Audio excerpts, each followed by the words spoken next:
독일제 시스템? 그거 이제 안 씁니다. 당장 뜯어내고 이 나라의 것으로 바꾸세요.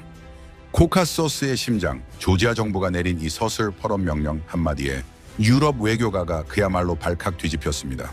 수십 년간 조지아의 하늘과 땅을 지배해온 유럽의 표준이 단 하룻밤 사이에 낡은 고철 취급을 받으며 퇴출당했기 때문입니다. 이건 명백한 선전포고였습니다. 유럽이 쌓아온 100년의 신뢰가 단 한 장의 보고서로 쓰레기통에 처박히게 됐죠.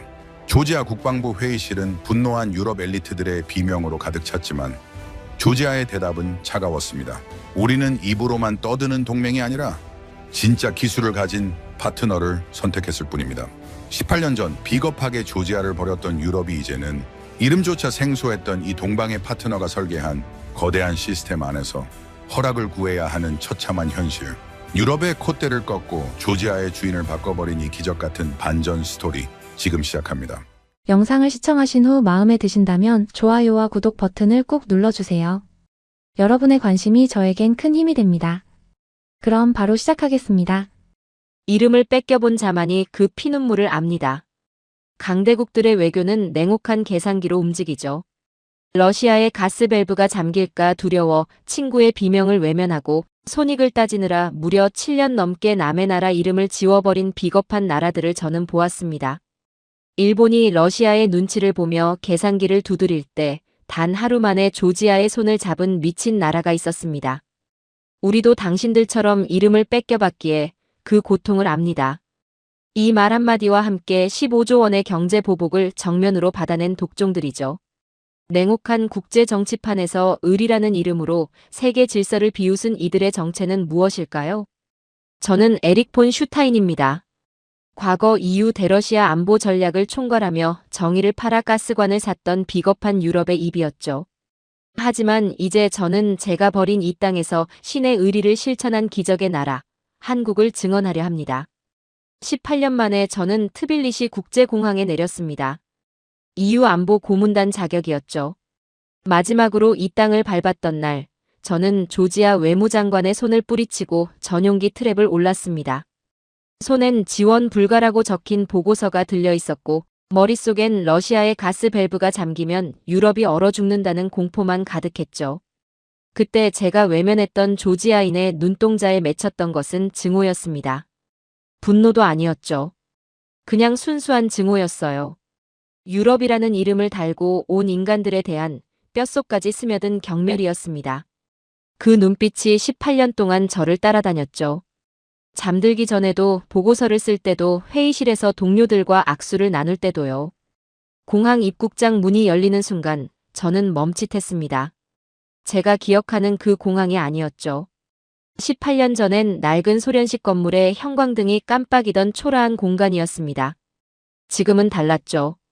천장까지 뻗은 통유리, 첨단 보안 게이트, 그리고 공항 전체를 흐르는 쾌적한 냉난방 시스템. 그 구석구석에 박힌 로고들을 보는 순간 저는 등골이 서늘해졌습니다. 삼성, LG S1. 보안 카메라도 통신망도 심지어 화장실 자동화 설비까지도 한국산이었죠. 이 공항의 심장은 이미 한국산으로 통째로 교체되어 있었습니다. 단순한 제품 수출이 아니었죠. 조지아라는 국가의 운영체제 자체가 바뀐 겁니다. 저는 그 사실을 공항 안에 발을 들여놓은 지 채 5분도 안 되어 직감했습니다. 입국 심사대 앞에서 저는 줄을 섰습니다. EU 고문단 여권을 들고서요. 심사관이 여권을 받아들더니 숙소 예약 확인서를 요구했습니다. 제출했죠. 그러자 이번엔 여행자 보험 증서를 내놓으라고 했습니다. EU 안보 고문단 여권을 들고 온 사람에게 보험 증서를 요구하는 나라는 처음이었습니다. 불과 몇 년 전만 해도 이 나라 관료들은 유럽 고위직 명함 하나에 굽실거렸습니다. 그런데 지금 이 심사관은 제 여권 따위엔 전혀 감흥이 없었죠. 오히려 더 꼼꼼하게, 더 단호하게 서류를 들여다봤습니다. 이건 실수가 아니었습니다. 태도였죠. 그때 바로 옆 창구에서 움직임이 보였습니다. 특별협력국 전용이라고 적힌 창구였습니다. 한국인 엔지니어 서너 명이 줄도 없이 다가섰죠. 서류를 꺼내지 않았습니다. 여권을 기계에 댔습니다. 1초였죠. 안면 인식이 끝났고 게이트가 열렸습니다. 심사관은 한마디 질문도 하지 않았습니다. 여권을 돌려줄 때 양손으로 그리고 상체를 살짝 숙였죠. 저는 참지 못하고 심사관에게 물었습니다. 저들은 대체 누굽니까? 어떻게 저렇게 통과할 수 있죠? 심사관이 저를 쳐다보지도 않은 채 답했습니다. 대한민국 국민입니다. 그러고는 짧게 덧붙였죠. 미국도, 영국도, 독일도 우리 땅에서 90일이 지나면 나가야 합니다. 전 세계 어느 나라 시민이든 예외가 없죠. 단 하나 한국만 빼고요. 저분들은 365일입니다. 1년 동안 아무 조건 없이 우리 땅 어디든 살고 일하고 여행할 수 있습니다. 저는 그 말을 듣고 한동안 서 있었습니다. 미국도 안 됩니다. 영국도 안 되죠. 독일도 안 됩니다. 나토 회원국 전체를 통틀어도 이 특권을 가진 나라는 없습니다. 전 세계 표준은 90일입니다. 아무리 친한 우방국이라도 아무리 강한 나라라도 90일이 지나면 짐을 싸야 하죠. 그런데 오직 대한민국 국민만이 조지아의 문을 1년 내내 열고 들어올 수 있습니다. 이건 단순한 외교 혜택이 아니었습니다. 조지아가 대한민국을 이 나라의 재건을 함께 짊어진 동반자로 공식 인정했다는 선언이었죠. 18년 전 우리가 버렸던 이 땅이 지구 반대편 나라의 안방 열쇠를 통째로 내준 겁니다. 유럽연합의 자존심이 무너지는 소리가 들렸습니다. 저는 30분째 그 자리에 서 있었습니다. 미국 외교관도 영국 고위직도 지문을 찍고 방문 목적을 소명하느라 진땀을 빼고 있었죠. 그 순간에도 한국인들은 속속 게이트를 통과하고 있었습니다. 여권의 색깔이 계급이 되는 순간이었습니다. 독일 여권을 든 EU 고문이 바닥에 서 있는 동안 남색 여권을 든 한국인들이 조지아의 심장부를 날아서 통과했죠. 이 공항 자체가 하나의 선언이었습니다. 우리가 누구를 신뢰하는지, 누구의 손을 잡았는지를 온몸으로 보여주는 선언이었죠. 대기구역 한쪽에서 눈에 띄는 장면이 벌어지고 있었습니다. 조지아 국방부 차량 2대가 활주로 바로 옆 게이트에 대기 중이었죠. 일반 외교관들이 공항 셔틀을 기다리는 동안 한국인 엔지니어들은 그 차량에 직접 탑승했습니다. 수행원까지 붙어 있었죠. 저는 옆에 서 있던 리투아니아 국방부 소속 카를리스 대령에게 물었습니다. 저 사람들이 누굽니까? 카를리스가 낮은 목소리로 답했죠. 한화 에어로스페이스 기술진입니다. 조지아 현지 방산 정비창 건설팀이죠. 에릭, 솔직히 말씀드리겠습니다. 우리 리투아니아는 더 이상 독일을 믿지 않습니다. 저는 할 말을 잃었습니다. 나토의 동쪽 끝을 지키는 발트 국가의 대령이 유럽 최강 독일을 공개적으로 불신하며 한국 쪽으로 돌아서고 있었죠. 이건 개인의 감상이 아니었습니다. 이건 유럽 안보 질서의 균열이었죠. 입국을 마치고 나서 안내를 맡은 조지아 외교부 직원이 제 옆에 붙었습니다. 젊은 친구였죠. 가슴엔 배지가 달려 있었습니다. K 거버먼트 스페셜리스트. 한국 정부 연수 출신이라는 표식이었죠. 저는 넌지시 물었습니다. 한국인들에게 저렇게 과한 예우를 하는 건 외교적 형평성에 어긋나지 않나요? 그 친구가 걸음을 멈췄습니다. 그리고 저를 똑바로 쳐다봤죠. 형평성이요? 목소리가 낮았습니다. 당신들이 가스밸브 하나에 우리를 그루지아라고 부르며 버릴 때 한국인들은 우리에게 조지아라는 이름을 돌려주고 이 시스템을 깔아주었습니다. 우리에게 한국 여권은 신분증이 아닙니다. 살아남을 수 있다는 보증서입니다. 저는 아무 말도 할 수 없었습니다. 그 짧은 한마디가 제 30년 외교 경력을 산산조각 냈죠. 우리는 조지아의 민주주의라는 교과서를 던져주고 잊었습니다. 하지만 한국은 그들의 이름을 불러주고 공장의 불을 밝혀주었죠. 우리가 가스비를 계산하는 동안 한국은 15조 원의 보복을 온몸으로 받아내며 조지아의 곁을 지켰습니다. 돈으로 살 수 없는 신뢰를 한국은 피와 땀으로 사들인 겁니다. 오늘 트빌리시 공항의 침묵은 말뿐인 동맹이 실천하는 의리 앞에 무릎을 꿇은 항복 선언이었죠. 그리고 저는 직감했습니다. 이것은 시작에 불과하다는 것을요. 한국이 이 땅에 심어놓은 것이 단지 시스템과 기술만이 아니라는 것을요.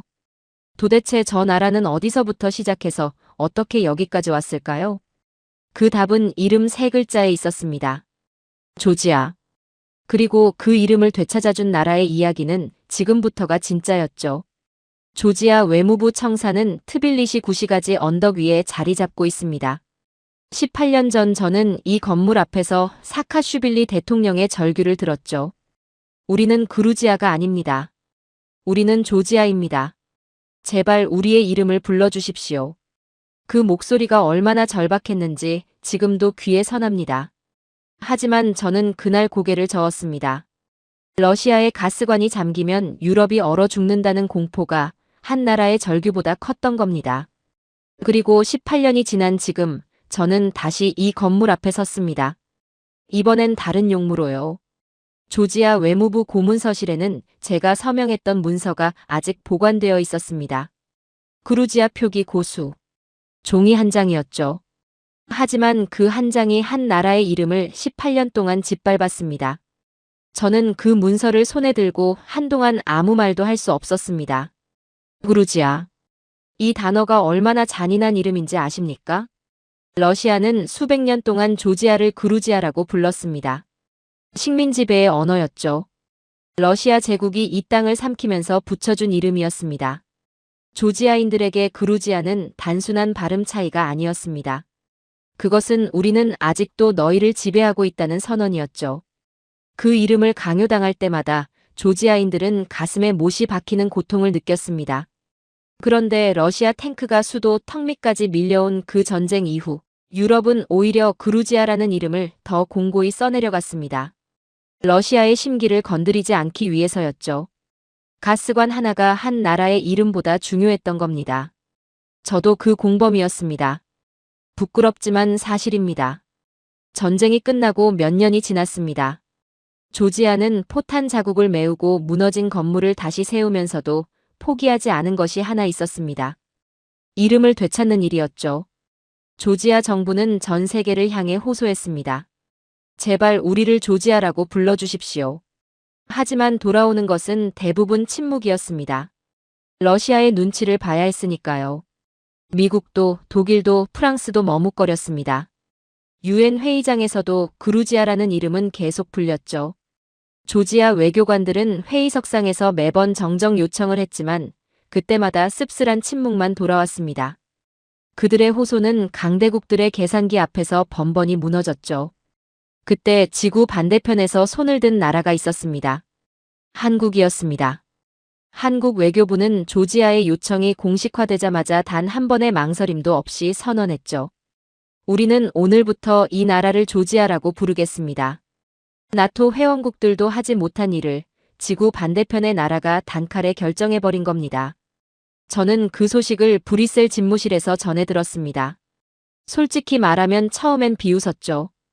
외교적 자살 행위라고 생각했습니다. 러시아를 건드려서 얻을 게 뭐가 있겠냐고요. 하지만 한국은 제 비웃음 따위엔 관심이 없었습니다. 그들은 이미 결정을 내린 뒤였으니까요. 러시아는 가만히 있지 않았습니다. 즉각 반응했죠. 모스크바에 진출해 있던 삼성, 현대, LG 등 한국 기업들에 보이지 않는 칼날이 들이닥쳤습니다. 갑작스러운 세무조사가 시작됐고 통관 절차가 이유 없이 지연됐습니다. 수입 규제라는 이름의 보복이 전방위로 쏟아졌죠. 러시아 경제 관료가 한국 대사에게 던진 말이 있습니다. 작은 나라의 이름 하나가 당신들 기업의 생사보다 중요합니까? 협박이었죠. 그런데 한국의 대답이 걸작이었습니다. 아무 말도 하지 않았습니다. 사과도 없었고 해명도 없었습니다. 국명 표기를 되돌리는 비굴한 선택 따위는 꿈에도 하지 않았죠. 그냥 묵묵히 버텼습니다. 당시 외교가에서 추산한 한국 기업들의 유무형 손실과 기회비용은 약 120억 달러였습니다. 무려 15조 원이었죠. 중소기업 수천 개를 살릴 수 있는 돈이었습니다. 그 돈을 고스란히 날리면서도 한국은 단 한 번도 조지아 탓을 하지 않았습니다. 생색을 내지도 않았죠. 조지아 정부에 보상을 요구하지도 않았습니다. 그냥 그 손실을 삼켰습니다. 마치 처음부터 각오했던 것처럼요. 저는 그 대목에서 전율했습니다. 이건 외교가 아니었습니다. 이건 신념이었죠. 조지아 국립대 역사학과 니코 교수를 만난 건 그 다음 날이었습니다. 백발이 성성한 노학자였죠. 그는 서재에서 낡은 책 한 권을 꺼냈습니다. 한국의 일제강점기 창씨 개명 역사를 기록한 책이었습니다. 표지가 달아 있었죠. 여러 번 읽은 흔적이 역력했습니다. 니코 교수가 천천히 입을 열었습니다. 에릭 고문님, 당신들 유럽은 우리를 전략적 가치로 봤습니다. 하지만 한국인들은 달랐습니다. 그들은 우리를 자신들과 똑같이 이름을 뺏겨본 형제로 보았죠. 저는 그 말에 멈칫했습니다. 한국은 35년 동안 일본의 지배 아래 이름을 빼앗겼습니다. 창씨 개명이라는 제도로 수천만 명의 조선인들이 자신의 이름을 버려야 했죠.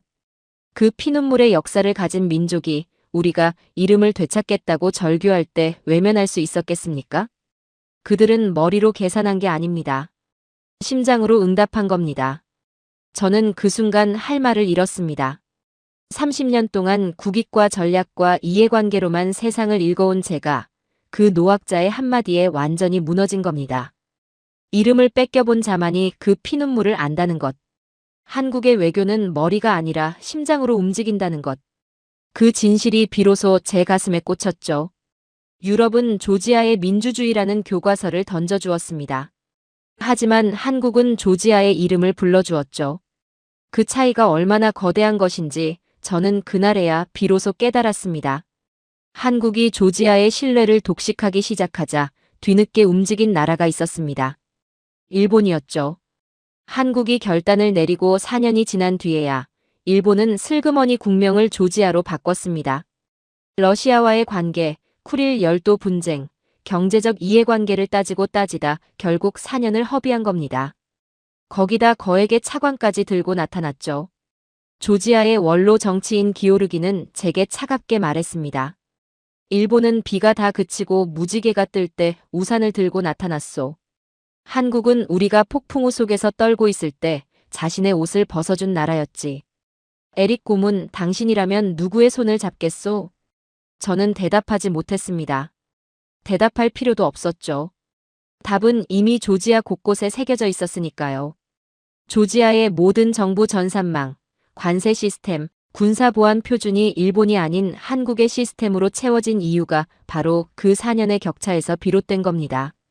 돈다발을 들고 온 일본이 을이라는 장벽 앞에서 문전박대를 당한 거죠. 세상에서 가장 강력한 외교 무기는 핵무기도 아니고 달러도 아니었습니다. 그것은 진심이었습니다.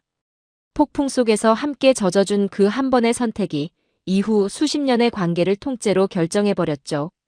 전 세계가 러시아의 서늘한 눈치 아래 입을 다물고 그루지아라는 낡은 이름을 강요할 때 지구 반대편 한국만이 단호하게 조지아를 외쳤습니다. 그것은 외교가 아니라 이름을 뺏겨본 민족이 또 다른 희생자에게 건네는 뜨거운 위로였죠. 15조 원의 손실? 아닙니다. 한국은 그 돈으로 조지아의 심장에 태극기를 심은 겁니다. 그리고 그 태극기는 단순한 깃발이 아니었습니다. 이름 하나를 되찾아준 나라가 이제 그 나라의 에너지와 항만과 행정과 하늘까지 책임지는 거인으로 성장해 있었죠. 도대체 한국은 어떻게 15조 원의 보복을 견디며 이 자리까지 올라선 걸까요? 그 답은 러시아의 협박이 가장 거셌던 바로 그 순간에 숨어 있었습니다. 러시아는 협박의 달인입니다. 수백 년 동안 주변국들을 길들여온 제국의 본능이 있죠. 가스관을 잠그고 세무조사를 들이밀고 수출 허가를 지연시키는 방식으로 상대방을 무릎 꿇려왔습니다. 그 방식이 통하지 않은 나라는 거의 없었죠.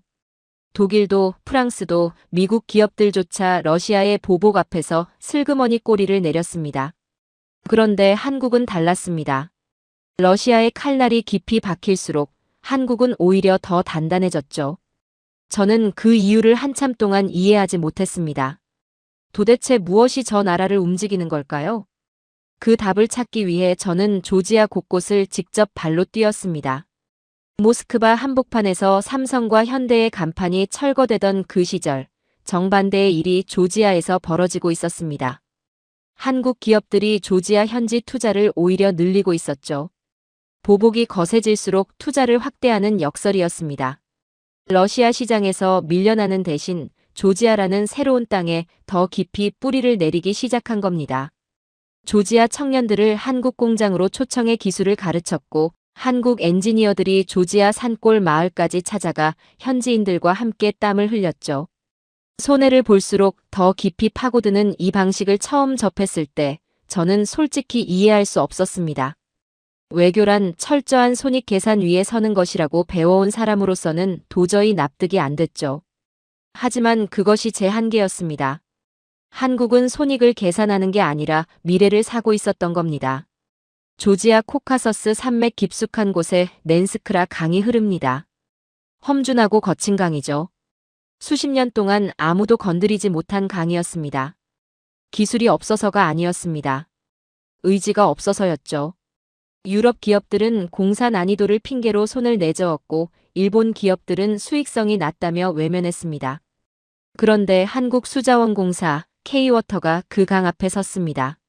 낸스크라 수력발전소 사업이었죠. 조지아의 에너지 주권이 걸린 사업이었습니다. 러시아산 전력에 의존하던 조지아가 스스로 전기를 만들어낼 수 있는가, 없는가를 결정짓는 사업이었죠. K워터는 그 도전을 받아들였습니다. 유럽도 일본도 외면한 그 험준한 산골짜기에 태극기를 꽂았죠. 현장을 직접 찾아갔습니다. 코카서스 산맥의 바람은 매서웠습니다. 그런데 그보다 더 인상적인 것이 있었죠. 현장 곳곳에서 한국 기술진과 조지아 인부들이 함께 일하고 있었습니다. 통역을 거치지 않고도 손짓과 몸짓으로 소통하며 콘크리트를 붓고 철근을 세우고 있었죠. 한국 기술진 중 한 명에게 물었습니다. 힘들지 않냐고요. 그 친구가 웃으며 답했습니다. 우리 할아버지 세대가 이보다 더한 곳에서 제철소를 세웠습니다. 이 정도는 아무것도 아니죠. 포항제철 이야기였습니다. 아무것도 없던 허허벌판에 맨손으로 용광로를 세웠던 그 세대의 피가 코카서스 산맥에서도 살아 숨쉬고 있었죠. 저는 그 순간 가슴 한켠이 뜨거워졌습니다. 트빌리시로 돌아와 조지아 관세청에 들렀습니다. 안으로 들어서는 순간 저는 다시 한번 멈칫했죠. 직원들이 사용하는 시스템 화면에 낯선 이름이 떠 있었습니다. 유니패스. 한국 관세청이 개발한 통관 시스템이었죠. 조지아 관세청장이 제게 설명했습니다. 에릭 고문님, 유럽 시스템을 쓸 때는 서류 하나 처리하는데 일주일이 걸렸습니다. 지금은 몇 초면 끝나죠. 유럽이 우리에게 준 건 복잡한 매뉴얼이었지만 한국이 준 건 실제로 작동하는 시스템이었습니다. 저는 아무 말도 할 수 없었습니다. 우리 유럽이 수십 년 동안 조지아에 팔아온 것들이 그 한마디에 산산조각 났죠. 우리는 교과서를 팔았고 한국은 답안지를 줬습니다. 우리는 방향을 가르쳤고 한국은 길을 닦았죠. 조지아 경제개발부 차관 타마르를 만났습니다. 젊은 여성 관료였는데 눈빛이 단호했죠. 그녀는 서류 한 뭉치를 제 앞에 내밀었습니다. 한국 기업들과 체결한 협약서들이었습니다. 수력발전소, 전자정부 시스템, 항만 물류, 방산 정비창. 분야가 다양했죠. 에릭 고문님, 이 협약서들에서 공통점이 보이십니까? 저는 서류를 훑었습니다. 계약 조건이 특이했습니다. 한국 측은 운영권 독점을 요구하지 않았습니다. 기술을 가르쳐주고 현지 인력이 스스로 운영할 수 있을 때까지 함께 머물겠다는 조건이었죠. 타마르가 말했습니다. 다른 나라들은 우리에게 열쇠를 빌려줬습니다. 한국은 우리에게 자물쇠 만드는 법을 가르쳐줬죠. 그 말이 며칠 동안 머릿속을 떠나지 않았습니다. 열쇠와 자물쇠. 단순한 비유 같지만 그 안에 모든 것이 담겨 있었죠. 유럽의 원조는 언제나 의존을 만들었습니다. 우리가 공급해줘야만 돌아가는 시스템을 심어놓고 계속 찾아오게 만드는 구조였죠. 하지만 한국은 달랐습니다. 조지아가 스스로 설 수 있도록 기술을 이전하고 인력을 키우고 시스템을 현지화했습니다. 이건 단순한 사업이 아니었죠. 이건 철학이었습니다. 한 나라를 진심으로 일으켜 세우겠다는 의지였습니다. 그런데 여기서 끝이 아니었습니다. 러시아의 보복을 버텨낸 한국이 조지아에서 손에 넣은 것들 중 가장 전 세계를 경악하게 만든 장면이 남아 있었죠. K워터가 코카서스 산맥의 강을 막아 댐을 세우는 동안 또 다른 한국의 손길이 조지아의 바다를 향하고 있었습니다. 그리고 그 바다에서 일본은 생애 가장 처참한 패배를 맛봤죠. 저는 평생 항구를 전략의 눈으로 읽어왔습니다. 항구는 단순한 물류시설이 아니죠. 그 나라의 경제 혈관이자 군사력의 발진 기지이며 외교적 영향력의 물리적 증거입니다. 어느 나라의 깃발이 항구에 꽂히느냐가 그 지역의 패권을 결정하죠.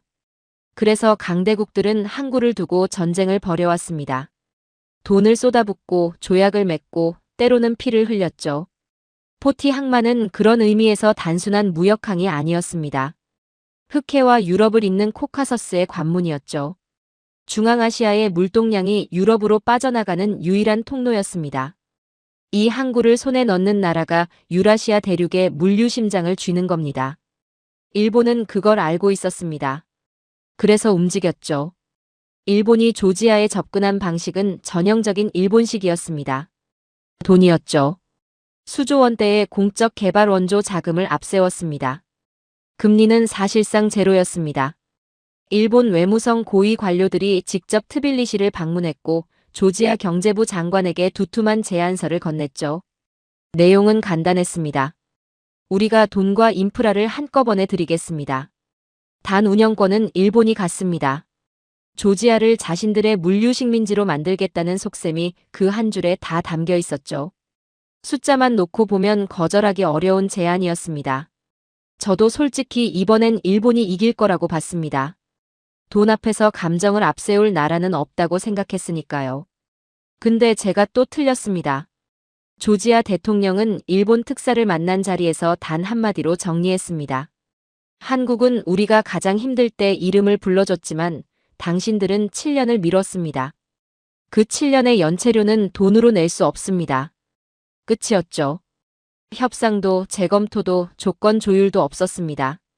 일본 특사가 대통령궁 복도를 걸어 나오는 길에 마주친 것은 한국 기업인들이었습니다. 그들은 이미 포티 항만 스마트화 계획서를 들고 다음 회의실로 들어가고 있었죠. 그 복도에서 엇갈린 두 나라의 표정이 모든 것을 말해주고 있었습니다.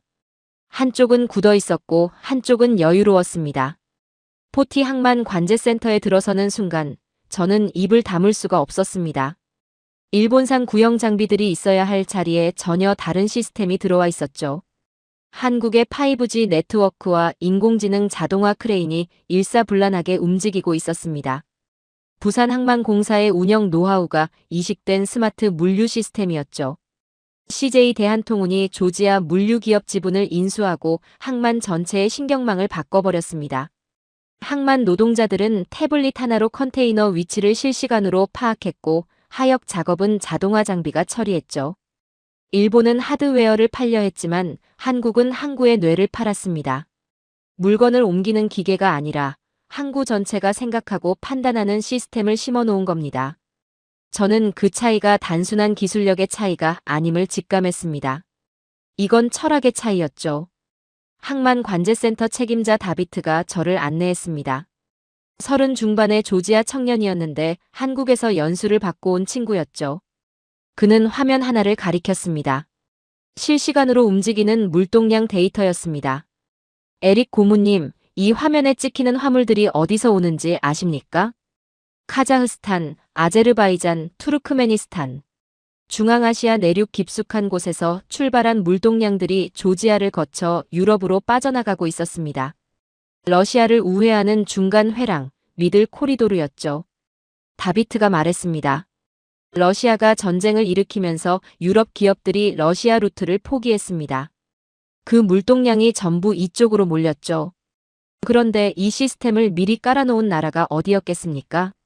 한국이었습니다. 한국은 이미 이 미래를 내다보고 있었던 겁니다.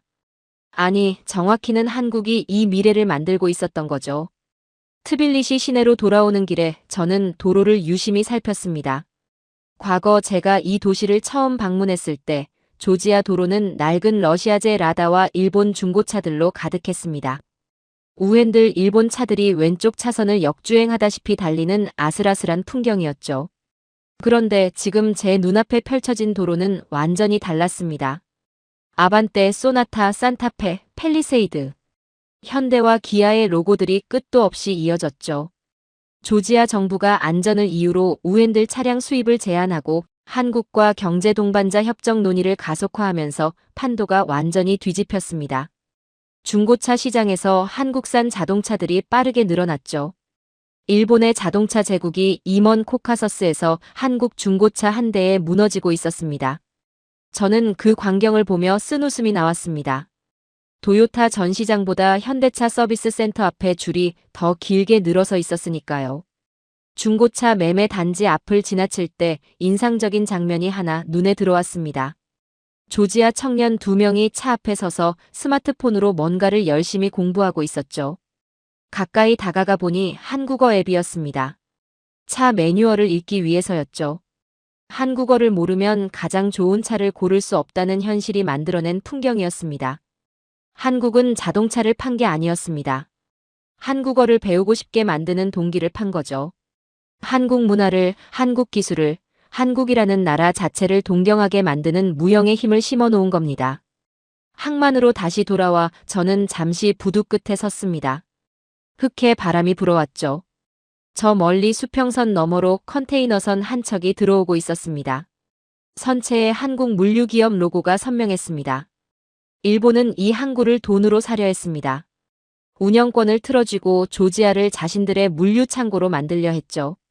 하지만 한국은 달랐습니다. 조지아와 함께 이 항구를 키웠습니다. 기술을 나눠주고 인력을 길러내고 시스템을 이식했죠. 그 결과 포티 항만은 일본의 창고가 아니라 조지아의 자랑이 되었습니다. 그리고 그 자랑의 심장부에 한국의 기술이 흐르고 있었죠. 일본은 조지아의 항구를 돈으로 사려 했지만 한국은 조지아의 심장을 진심으로 얻었습니다. 7년을 계산기만 두드리는 동안 한국은 조지아의 험준한 산맥을 뚫고 길을 닦았죠. 오늘 포티 항만의 나붓기는 태극기는 단순한 국기가 아닙니다. 비겁한 자본이 절대로 넘을 수 없는 의리의 성벽입니다. 유라시아 대륙의 물류 맥박을 쥔 나라. 항구 하나를 팔지 않고 대륙 전체의 혈관을 설계한 나라. 그것이 한국이었습니다. 그런데 한국이 조지아에 심어놓은 것은 항구와 도로만이 아니었습니다. 더 놀라운 것은 따로 있었죠. 한국은 조지아라는 나라의 두뇌 자체를 바꿔놓고 있었습니다. 그 이야기는 트빌리시 한복판의 관공서 안에서 시작됩니다. 트빌리시 도심 한복판에 유리로 된 건물이 하나 있습니다. 퍼블릭 서비스 홀이죠. 겉에서 보면 공항 라운지처럼 보입니다. 안으로 들어서는 순간 저는 제 눈을 의심했습니다. 조지아 관공서라고 생각했던 그 공간이 제가 아는 어떤 유럽 행정기관보다 현대적이었죠. 넓고 밝은 홀, 줄지어 선 키오스크, 그리고 번호표 하나 들고 앉아있는 시민들. 제가 독일 베를린 행정청에서 서류 하나 때문에 사흘을 기다렸던 기억이 떠올랐습니다. 그런데 제 앞에서 60대 조지아 노인이 키오스크 앞에 섰습니다. 손가락 몇 번 움직였죠. 15분이었습니다. 여권 갱신이 15분 만에 끝났습니다. 저는 그 장면을 보며 한동안 말을 잊었습니다. 이 시스템의 이름은 한국형 전자정부 표준 프레임워크입니다. 유엔이 선정한 전자정부 부문 세계 1위 국가, 한국이 조지아의 통째로 이식한 시스템이죠. 조지아는 구소련 시절부터 이어진 고질적인 행정 부패와 느린 처리 속도로 몸살을 앓고 있었습니다. 유럽도 이 문제를 알고 있었죠. 하지만 유럽이 내놓은 해법은 두꺼운 매뉴얼과 복잡한 컨설팅 계약이었습니다. 비용은 천문학적이었고 실제로 작동하기까지 걸리는 시간은 10년이 넘었죠. 조지아 정부는 지쳐 있었습니다. 그때 한국이 다른 제안을 들고 왔습니다. 우리가 직접 깔아드리겠습니다. 그리고 당신들 스스로 운영할 수 있을 때까지 함께 있겠습니다. 말이 아니라 행동이었죠. 퍼블릭 서비스 홀 담당 국장 나노를 만났습니다. 40대 초반의 여성이었는데 목소리에 자부심이 넘쳤죠. 에릭 고문님, 이 건물이 생기기 전에 조지아 시민들이 여권 하나 갱신하려면 어떻게 했는지 아십니까?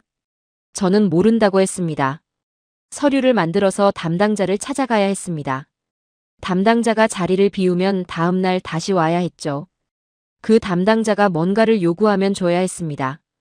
그게 이 나라의 일상이었어요. 그런데 지금은 어떻습니까? 나노가 홀 안을 가리켰습니다. 키오스크 앞에 줄 선 시민들, 15분 만에 서류를 받아들고 나가는 노인들, 투명한 유리 너머로 보이는 직원들의 분주한 손놀림. 부패가 사라졌습니다. 담당자 얼굴을 볼 필요가 없으니까요. 한국이 우리에게 준 건 시스템이 아닙니다. 청렴이라는 문화입니다. 저는 그 말에 전율했습니다. 시스템이 문화를 바꾼다는 것. 기술이 사람의 행동 양식을 바꾼다는 것. 유럽은 조지아의 민주주의를 가르치겠다며 수십 년을 설교했습니다.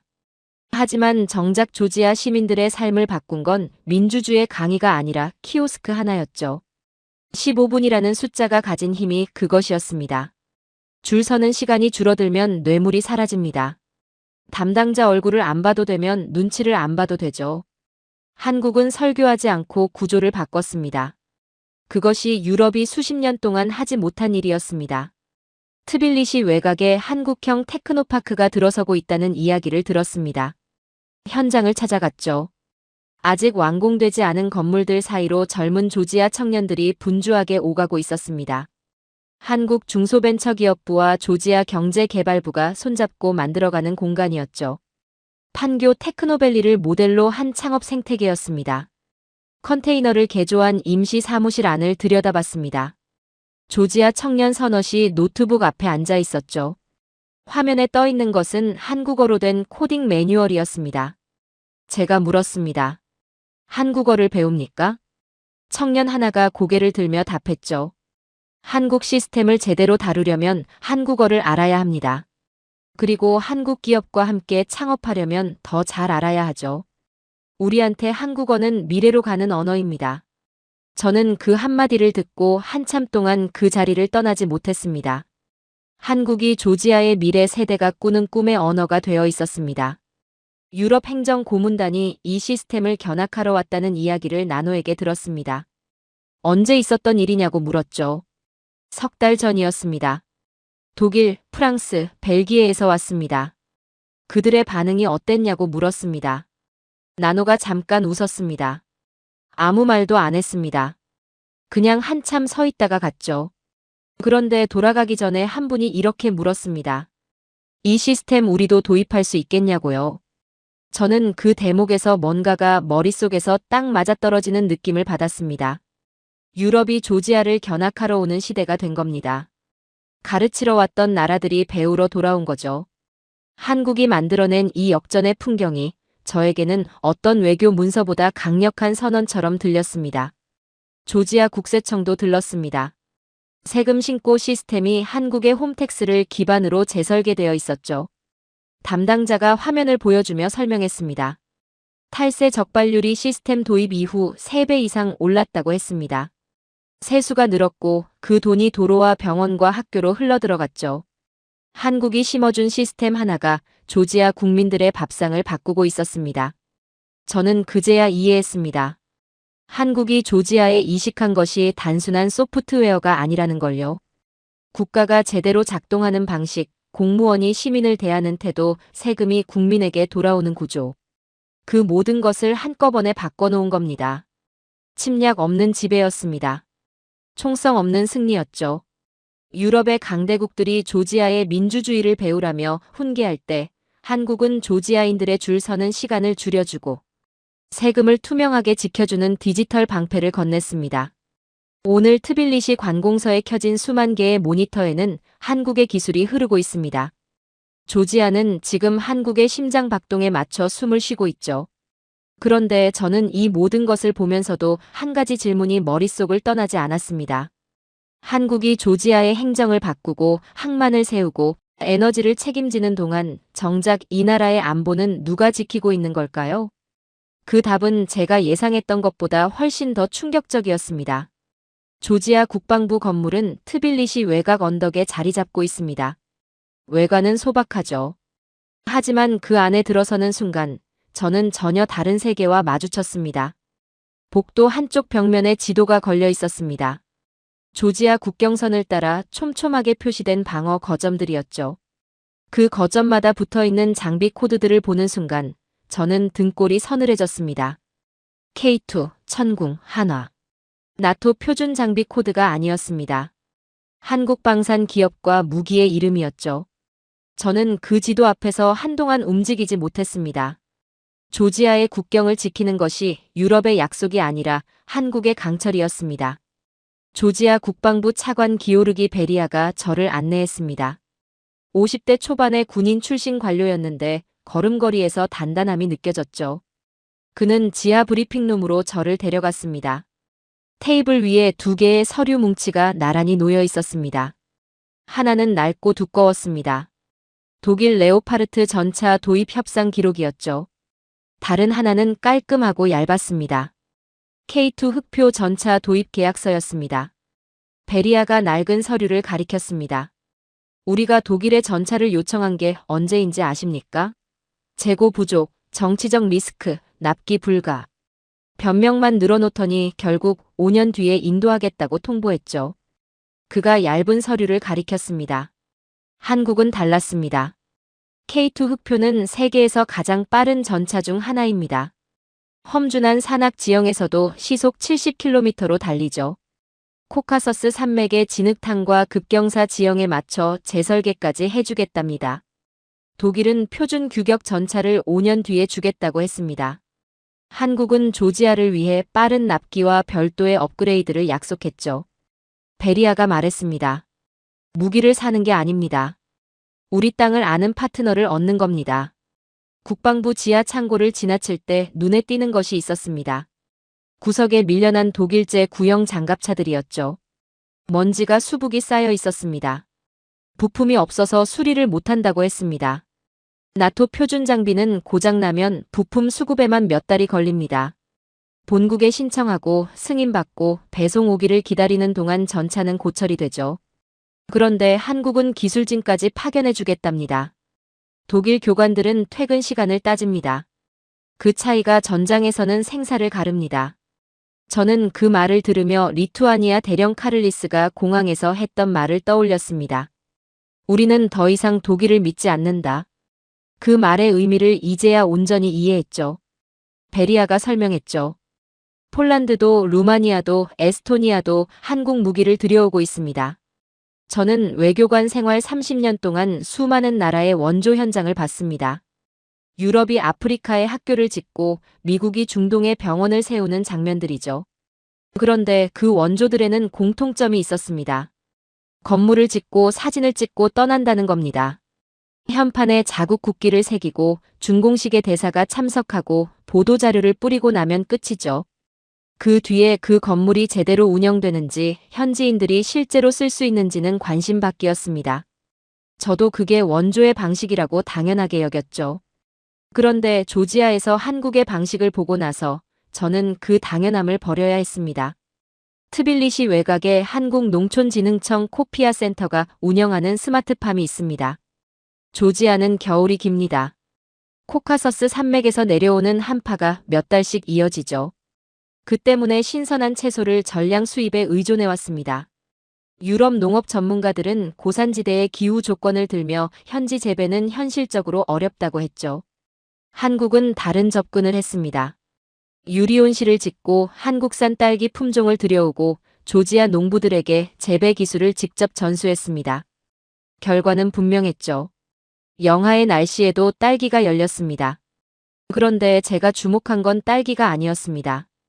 온실을 관리하는 사람들이었죠. 전부 조지아 현지 농부들이었습니다. 한국 기술진은 이미 옆으로 물러나 있었습니다. 현지인이 스스로 운영하고 있었죠. 저는 그 장면에서 멈칫했습니다. 건물만 짓고 떠나는 원조와 사람을 키우고 떠나는 원조의 차이를 눈으로 본 겁니다. 온실 관리 책임자 주라부를 잠깐 만났습니다. 60대 농부였는데 말이 많지 않은 사람이었죠. 한국 기술진에 대해 어땠냐고 물었습니다. 그가 짧게 답했습니다. 처음엔 다들 장화 신고 왔습니다. 흙부터 팠죠. 그 한마디면 충분했습니다. 보고서를 들고 온 사람들과 장화를 신고 온 사람들의 차이. 조지아 농부들이 한국 기술진을 신뢰하게 된 이유가 거기 있었습니다. 트빌리시 국립병원을 찾았습니다. 한국 서울대 병원과 아산병원의 의료 시스템이 이식된 곳이죠. 불과 몇 년 전만 해도 조지아 상류층은 큰 수술이 필요하면 독일이나 터키로 떠났습니다. 자국 의료를 믿지 못했던 겁니다. 지금은 달라졌습니다. 복도에서 심장외과 의사 니노를 만났습니다. 한국에서 1년간 연수를 받고 돌아온 의사였죠. 가장 크게 달라진 것이 무엇이냐고 물었습니다. 니노가 답했습니다. 환자들이 더 이상 외국으로 떠나지 않습니다. 짧은 한마디였지만 그 안에 모든 것이 담겨 있었죠. 자국 의료에 대한 신뢰가 생겼다는 것. 그 신뢰를 만들어준 것이 한국의 기술 이전이었다는 것. 병원 정문 앞에는 작은 기념비가 서 있었습니다.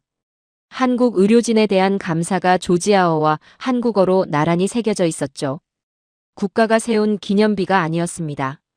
병원 측이 자발적으로 세운 것이었습니다. 저는 그 기념비 앞에서 유럽이 수십 년 동안 조지아에 세운 것들을 떠올렸습니다. 우리가 세운 것들은 대부분 우리 스스로를 위한 것이었습니다. 현판에 유럽연합 로고를 새긴 건물들, 우리 기업이 수주한 공사들. 조지아인들이 자발적으로 감사비를 세운 적은 단 한 번도 없었죠. 세종학당 한국어 교실을 찾아갔습니다. 트빌리시 외곽의 작은 건물이었죠. 교실 안에는 10대 청소년들이 앉아 있었습니다. 선생님은 조지아인이었습니다. 한국에서 공부하고 돌아온 현지인이었죠. 수업 내용이 흥미로웠습니다. 한국어 문법이 아니었습니다. 한국 기업 취업 준비, 한국 대학 입학 절차, 한국 기술 자격증 취득 방법이었죠. 한국어가 목적이 아니라 수단이 된 겁니다. 더 나은 미래로 가는 실질적인 통로였습니다. 저는 그 교실 풍경을 보며 생각했습니다. 언어를 가르친다는 것은 단순한 소통 수단을 주는 게 아닙니다. 그 언어가 열어주는 세계를 함께 주는 거죠. 한국어를 배운 조지아 청년이 한국 기업에 취직하고 한국 기술을 조지아에 다시 가져옵니다. 그 순환이 조지아의 미래 세대를 한국과 연결하는 보이지 않는 끈이 되고 있었죠. 트빌리시 광장을 지나칠 때 소란스러운 소리가 들렸습니다. 수십 명의 아이들이 모여 있었죠. 태극기가 수놓인 흰 도복 차림이었습니다. 태권도 시연이었습니다. 조지아는 레슬링과 유도의 나라입니다. 격투 종목에서 올림픽 메달을 꾸준히 배출하는 전사의 민족이죠. 그런 나라의 아이들이 한국 무도를 배운다는 게 처음엔 의아했습니다. 옆에 서 있던 조지아 사범에게 물었습니다. 왜 태권도입니까? 그가 답했습니다. 조지아 부모들이 아이들을 보내는 이유는 하나입니다. 기술이 아니라 예의를 배우게 하려는 거죠. 차렷, 경례. 이 두 마디를 몸에 익히게 하려는 겁니다. 수십 명의 아이들이 일제히 허리를 숙였습니다. 저는 그 장면을 한동안 바라봤습니다. 한국은 조지아에 강철을 주고 시스템을 주고 기술을 줬습니다. 그리고 마지막으로 예의를 줬죠. 그 예의를 조지아의 다음 세대가 몸으로 익히고 있었습니다. 마지막 날 저녁, 베리아 차관 가족의 초대를 받았습니다. 식탁에 앉는 순간 낯선 것이 눈에 들어왔습니다. 조지아 전통 음식들 사이에 김치와 김이 올라와 있었죠. 베리아의 어머니가 직접 만들었다고 했습니다. 한국 기술진이 자주 드나들다 보니 자연스럽게 만드는 법을 배웠다고 했죠.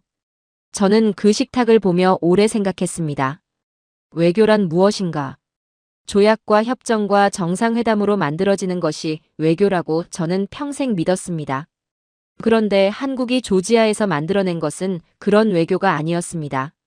조지아 할머니의 손에 김치 담그는 법이 전해지는 것.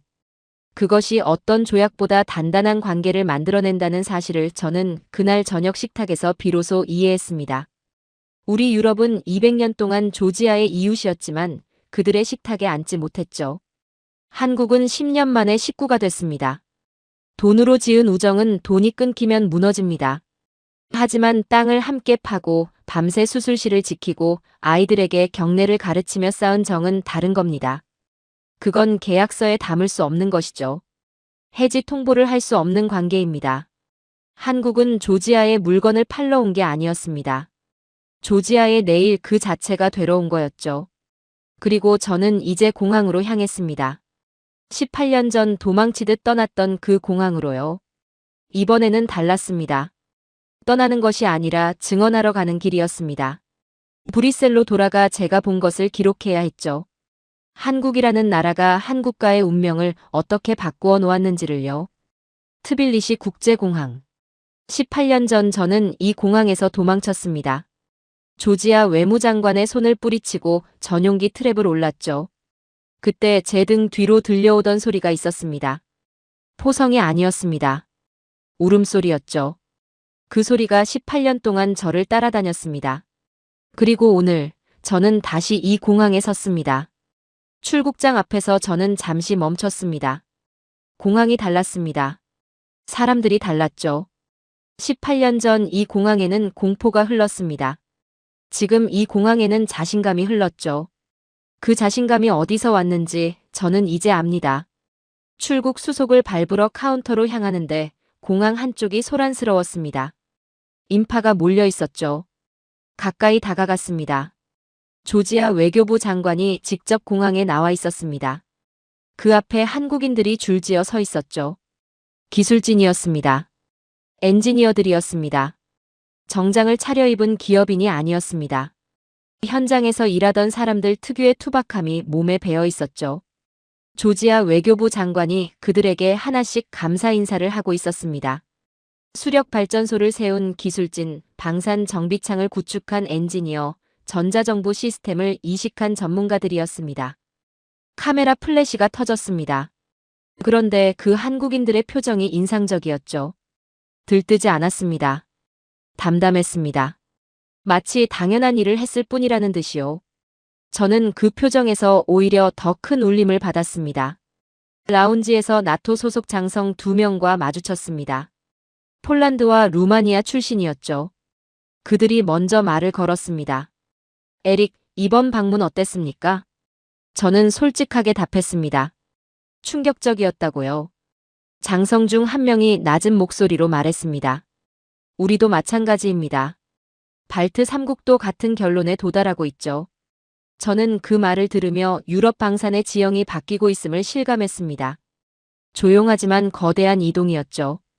한국이 만든 것이 아니었습니다. 한국이 증명한 것이 유럽 스스로를 움직이게 만든 겁니다. 탑승 게이트로 이동하는 길에 첫날 봤던 그 심사관을 다시 마주쳤습니다. K 거버먼트 스페셜리스트 배지를 단 젊은 친구였죠. 그가 저를 알아봤습니다. 가볍게 목례를 했습니다.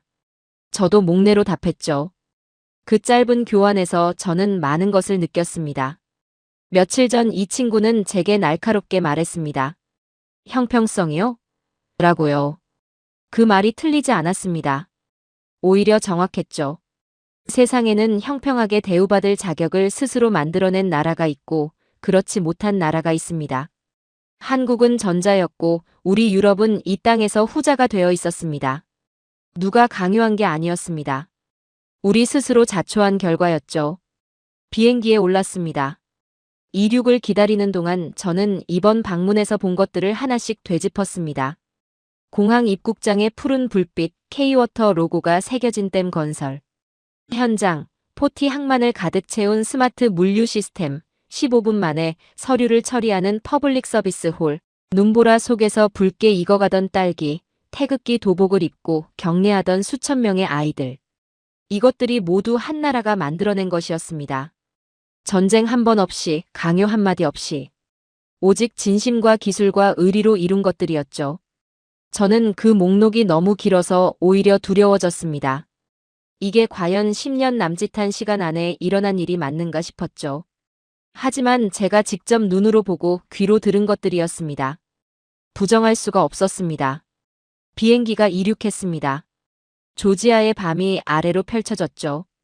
트빌리시의 불빛이 반짝였습니다. 한국이 지은 수력 발전소에서 생산된 전기가 저 집들에 흘러들어가고 있었습니다. 18년 전 제가 외면했던 그 밤들의 조지아는 어둠 속에 있었습니다. 지금은 환했죠. 그 빛이 어디서 왔는지 저는 압니다. 러시아의 협박 앞에서도 물러서지 않고 15조 원의 손실을 감내하면서도 생색 한 번 내지 않고 묵묵히 이 땅에 뿌리를 내린 나라에서 왔습니다. 저는 30년 동안 외교를 국익의 언어로만 이해했습니다. 힘있는 나라가 이기고 계산이 빠른 나라가 살아남는다고 믿었죠. 조지아가 그 믿음을 깨뜨렸습니다. 정확히는 조지아에 온 한국이 깨뜨렸죠. 한국은 계산이 느린 나라가 아니었습니다.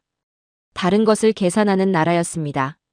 눈앞의 손익이 아니라 10년 뒤의 신뢰를 계산했고 상대방의 약점이 아니라 상대방의 아픔을 먼저 읽었죠.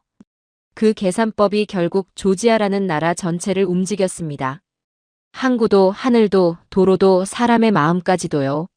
18년 전 저는 조지아가 끝났다고 생각했습니다.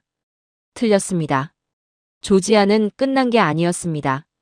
진짜 친구를 기다리고 있었을 뿐이었죠. 그 친구가 나타났고 그 친구는 한국이었습니다. 전 세계가 실리를 쫓아 도망칠 때 오직 한국만이 의리를 쫓아 이곳에 남았습니다.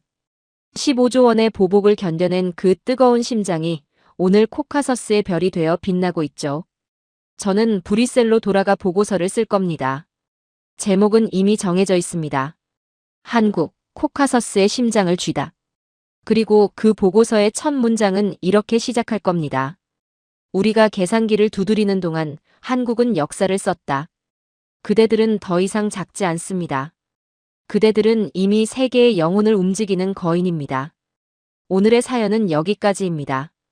이름을 뺏겼던 민족이 이제는 타국의 이름을 되찾아주는 거인이 되었습니다. 유럽의 엘리트가 경악한 한국의 의리는 조지아의 운명을 통째로 바꿨습니다. 이 뜨거운 전율은 우연이 아닌 대한민국이 쌓아올린 실력의 증명입니다. 위대한 국격의 기록, 그 다음 여정도 멈추지 않고 계속됩니다. 긴 영상 시청해주셔서 감사합니다. 내일은 더 좋은 영상으로 찾아오겠습니다.